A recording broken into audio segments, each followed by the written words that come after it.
Hey everybody, it's Jason Blaha here, and today I thought I would chat with you guys and gals a little bit about why combining intermittent fasting with lower carb approaches tends to work really well for physique enhancement. I'm still coming out of a higher carb phase even in this footage, so I'm going to tighten up a little bit. But ultimately, one of the things I've always found for me, my waistline will always be tighter and I will always look my leanest when I take this approach.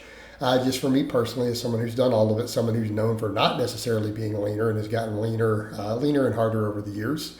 But what I personally find with it is the fasting itself is phenomenal for body recomposition. I've discussed that a lot. I should probably do more and more videos on it of why protein overfeeding with fasting and fasted training tends to work really well. But one of the problems I've always had is when we start adding a bunch of carbohydrates in, when we are doing fasting, and I found this true, it's definitely true with brown rice and sweet potatoes, the bloat gets overwhelming. It's uncomfortable in your stomach. It hurts later. Getting sufficient calories to gain muscle is hard. And people say, so why fast? Because of the metabolic benefits. I personally get the best workouts on an empty stomach. Like I'm able to lift the most weight, get the best workouts without vomiting or having issues like that. As my workouts get pretty grueling, especially some of my lower days or my back days. So again, vomiting can be a problem. Being nauseated can be a problem. Having an empty stomach helps me massively, and it gives me better focus. But then we also have the body composition in. People have said, hey, Jason, how did you get quite a bit leaner? You were, had a bit of a belly or heavier power lifter, and you never really went low calorie. No, I just started doing more fasted training, fasted cardio, keeping protein high. And I've managed to stay pretty big and strong doing it for an old guy. So the thing is, the approach works, but the problem becomes in that feed window. The discomfort in the feed window, and then oftentimes the bloating the next day. And I found even if I do the white rice and white potatoes, it can still be problematic. Sometimes a little bit of blood sugar can be slightly erratic. Even when you have great insulin sensitivity, you'll get a little sleepy. But mainly the stomach bloat. Then we have to have those calories. Like even in my case, I need over 3,500 calories a day, or I will start dropping weight quickly, relatively quickly. And it impacts strength. So even if you're cutting, you want it to be pretty slow if you care about your muscle and strength. And so the thing is getting then enough clean calories, because we don't want to eat junk food. Can be hard, but here's the thing. A lot of your calories are easier on your digestive system, and they stave off hunger. So that's kind of the thing that we have to think about of when we are doing higher fat, healthy fat, and we're still getting our vegetables and stuff in, right? So in my case, staples for me are going to be avocados, peppers. Obviously, some phases a lot more spinach, a lot more broccoli. Those are my four go-tos. Avocados are a daily thing for me. I always eat at least one avocado every day. Some days two, just for the vitamins, the fiber, all that amazing stuff. Okay, but they're nutrient dense. And so here's the thing. When we go over to this sort of approach and you combine the high fat, low carb, so let's say you're doing, 300 grams of protein, but you're on 3,000 calories, right? That other 1,800 calories, if it's coming from fat, it doesn't bloat your stomach. It doesn't bring water into your intestine to the same extent, because again, it's hydrophobic, not hydrophoric, right? So it's not drawing water into your gut. Okay? Not drawing water into your gut, not causing any of that bloating, not causing stomach discomfort. I think most of us realize this. You can eat a pound of steak and 6 or 7 eggs without GI tract distress. Throw in some vegetables and you're good to go. Right? And for a lot of people, that's real solid. You start doing the math, it's like, oh man, that could be about 800 calories. We're up to about 1,400 calories, right?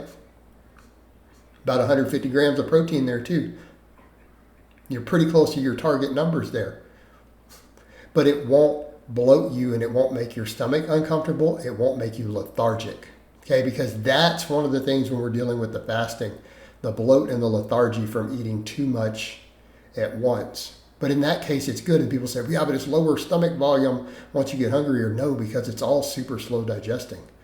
We digest those fats really, really slow. So like in my case, someone like me, I can knock down 3,500 calories and 300 grams of protein, with most of the calories being, healthier fats, eggs, meat, avocados, right? Without my stomach getting bloated. And how long does it take to digest? The digestion time on that's really long. It stays in your system a long time. You have energy and fuel. Sustained energy without the impact on the blood sugar the same way, without impact on bloating. This is a big deal, and it will make you tighter. So you guys notice this footage here, like I said, I've just now gone back low carbs a week or so. So I'm still a little boofy in the waistline, but it will go down. And then people be like, Coach, you just did a big cut. No, I didn't. I stayed on 3,500 calories or whatever. Now, just continue to do all my fasted training. We bring the carbs down, the waistline tightens up. But we do so without discomfort, and it doesn't affect you the same. You still get a lot of the mental clarity because you're still have some of the benefits of the fasting. There's still almost a bit of ketosis type benefit. And if you're fat adapted, you get pretty decent mental clarity, right? But the fats don't create the problem. So then it gives you a nice, solid, sustainable fuel source. And then people are like, well, how do people train like that? You guys see me do 2-hour workouts on low carbs, fasted, all the time. It's not a problem once you're adapted to it. And you guys know what my workouts look like. It literally come in. Sometimes I do 3 sets with 550 on a deadlift, 3 work sets for reps. Then do a bunch of glute ham raises, a bunch of 25 to 50 rep sets of reverse hypers, sometimes even some heavy good mornings in there. Like we work, guys. Same thing. I'll do 12 sets for lats and then do some curls. Right? Perfectly normal. You adapt to it. And then I'll go do cardio. You don't have to have much carbohydrate to lift. You really don't. You burn through very, very little glycogen doing it. That's a myth. Not saying you don't burn through some, but it's lower than you think. It's lower than you think.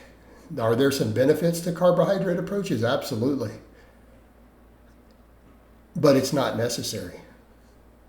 So this other approach works very well. I feel like the lower carb approach combines with fasting extremely well due to the digestion differences, the GI tract differences, and then just the long-term sustained energy from the bit you eat during your fasted window without bloating, without any sort of lethargy or any real shifts in your blood sugar. It's actually extremely, extremely pragmatic. It's very practical. All right, guys, well, that's really all I have to say on that today. I hope it's been informative, and I'll talk to you guys and gals next time.